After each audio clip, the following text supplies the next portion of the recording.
Shalom Ouvracha, mes très chers amis, nous sommes Erev Shabbat Kodesh, Parashat Lech Lecha, et une des thèmes de la parasha de la semaine, c'est la séparation des chemins d'Abraham, Abraham dans notre parasha, et Lot. Lot choisit de résider à Sodome, un endroit connu pour sa cruauté, pour la débauche, etc. Et Abraham Avinu réside en Eretz Canaan. Il y a une Tosefta. Tosefta, c'est une braïta à la fin du 8e Perek de Masechet Shabbat. Et je vais vous lire qu'est-ce que c'est marqué dans cette braïta.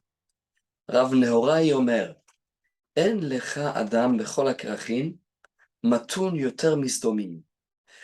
Dans le monde entier, si on va chercher une personne qui est calme, qui est matoun, qui est absolument tranquille, on ne va pas trouver quelqu'un plus calme, plus patient et plus tranquille que quelqu'un qui réside à Sodome.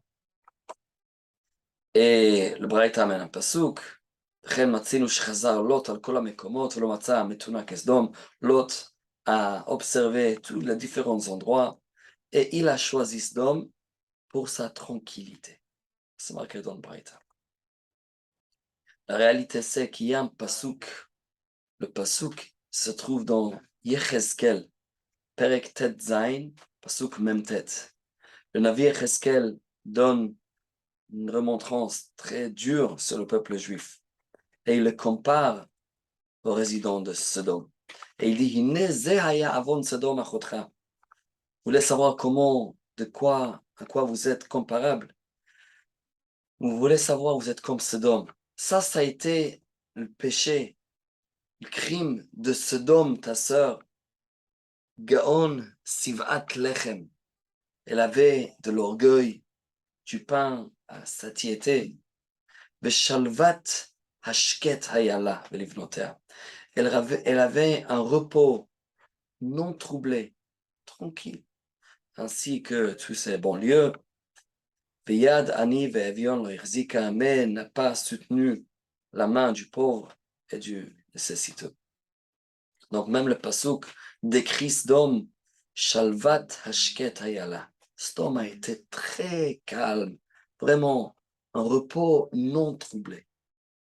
Et il faut essayer de comprendre pourquoi on va définir que Sdom, avec tous ces problèmes que Sdom avait, c'était un endroit tranquille et calme.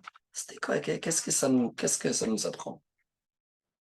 Il y a une Gemara qui se trouve dans Masechet Brachot, Daf Samech Aleph Amud Aleph. La Gemara dit, c'est marqué par rapport à la création de l'homme, Vayitzer, Hashem Elohim Adam, Hashem a créé l'homme, a formé l'homme. Le mot Vayitzer est écrit dans la Torah avec deux yud. La Gemara explique pourquoi deux yud. Parce qu'une personne dans ce monde a un choix. Il faut choisir entre le Yetzeratov, entre faire ce qu'il faut, qui est correct, ou bien le Yetzerara, le mauvais penchant. Et dit la Gemara, en fait, une personne doit toujours sacrifier un de deux. Et la Gemara l'exprime Oili miyotzri ou Oili miyitzri. Si quelqu'un fait la volonté de Dieu, fait la volonté d'Hachem, alors le Yetzirara n'est pas content, mauvais penchant. Si il suit le mauvais penchant, alors Dieu n'est pas content. Alors la personne a cette épreuve d'essayer de trouver l'équilibre, mais en tous les cas, n'importe quelle chose que la personne va faire, il y aura quelque part, il n'est pas calme, il n'est pas tranquille. La Gemara dit que David Amelech, par contre, c'est marqué par rapport à David Amelech, Belibi Halal Bekirbi. Mon cœur est halal, est vide à l'intérieur de moi. Tu sais la que ça veut dire? Libi, ça fait référence à Yetzirara. David Amelech a tué son Yetzirara. David n'avait plus de mauvais penchant. David, il avait seulement le Yetzer Hatov.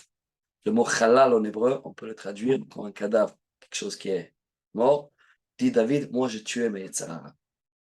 David, il n'avait pas le Oili Miyitzri. Il avait uniquement le Oili. Il suivait Akadosh Baruch Hu, son créateur. L'explication est, Sodome, c'était l'inverse. David, c'était un tellement grand sadique, il a tué les Yetzirara. Mais le peuple de Sodome ont fait des avérotes avec une telle tranquillité. Ils n'avaient même pas cette conscience qui leur a dérangé. Ils ont tué les Yetzeratov. Pour eux, ils ont pu faire leur avérote avec une tranquillité totale. Ils dormaient bien la nuit. Ils n'avaient absolument pas de regrets sur ce qu'ils ont fait. Ça, c'est la tranquillité de Sodome. La Shalva, les personnes de Sodome, comme le Tosef t'a dit, Matoum, ils sont absolument calmes. Ça, c'est très, très mauvais. Nous, on doit apprendre. Une personne, s'il fait quelque chose de bien, bien sûr, alors à ce moment-là, ça, c'est l'idéal. Mais même si quelqu'un fait quelque chose de mal, il faut que la personne au moins apprécie qu'il y a un problème. La personne doit être dérangée par le fait qu'il suit par le bon chemin. Et si une personne fait des avérotes avec une tranquillité totale, là, il n'y a pas d'espoir. Parce que seulement une personne qui sent qu'il fait quelque chose de mauvais, il y a la possibilité qu'il va faire teshuva. Alors que Dieu nous aide, Hachem, qu'on va toujours pouvoir suivre le bon chemin, qu'on va être comme David Amelech, qu'il a choisi totalement de suivre Dieu et laisser du côté tout ce qui est mal et mauvais. Shabbat Shalom ou Mevorach.